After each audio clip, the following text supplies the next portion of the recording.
You're listening to Navid Moosa of the Mindset Movement.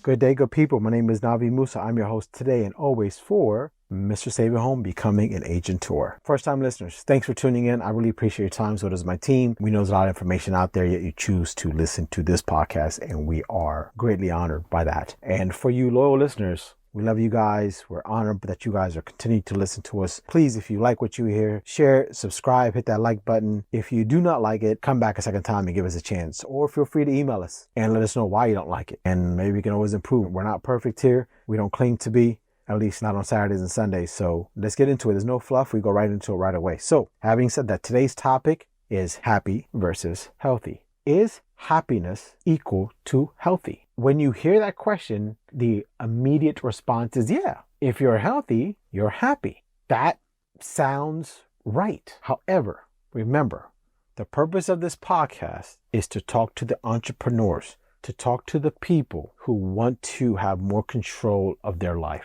more control of their income, more control of their free time, more control of their regular time. So happy isn't always healthy when you're an entrepreneur, because you run across some shady people. You do. Here's what I mean.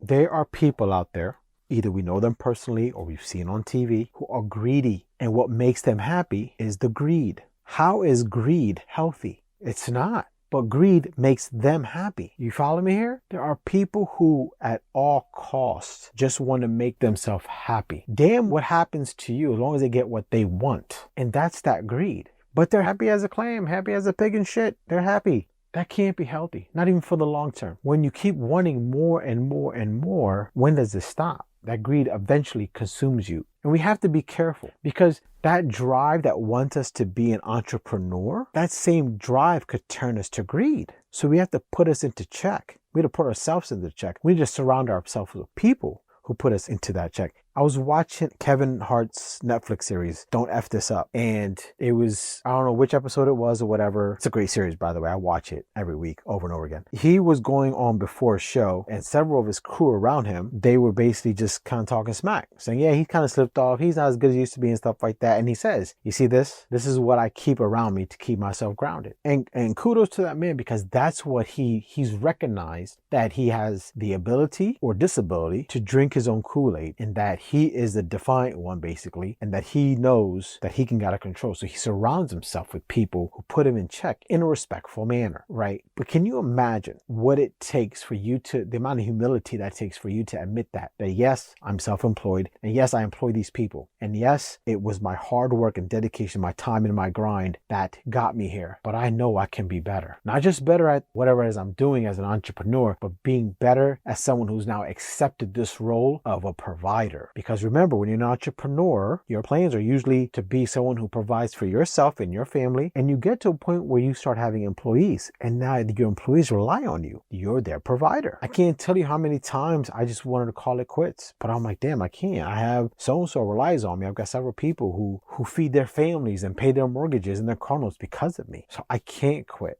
I can't downsize. I can't do that stuff. And guess what? I'm glad they're there for me. I'm glad they're there to put me in perspective that, listen, Abby, this is bigger than just you. This has grown to someone that's bigger than what you've just done for you and your family. I couldn't envision this 10 years ago. Hell, I couldn't envision this 6, 7 years ago. And that's, as an entrepreneur, I want you guys to embrace and own that our drive can sometimes become that greed, right? We're like, oh, we want this, we want more, we want this, we want this. Then it's, holy crap, I wanted all this stuff. I got all this stuff. Now I don't want it no more. Well, you can't just say, I don't want it no more, especially now you've hired people. So you want to grow at a moderate pace. And yeah, basically, I got greedy. I wanted all this stuff and I was obtaining it, but it comes at a price. It comes at arguments. It comes at missing occasions. It comes at a lot of mental, emotional, physical expense. But it doesn't have to, though. Just because I experienced that, it doesn't mean you have to experience it that way. And that's what I want to kind of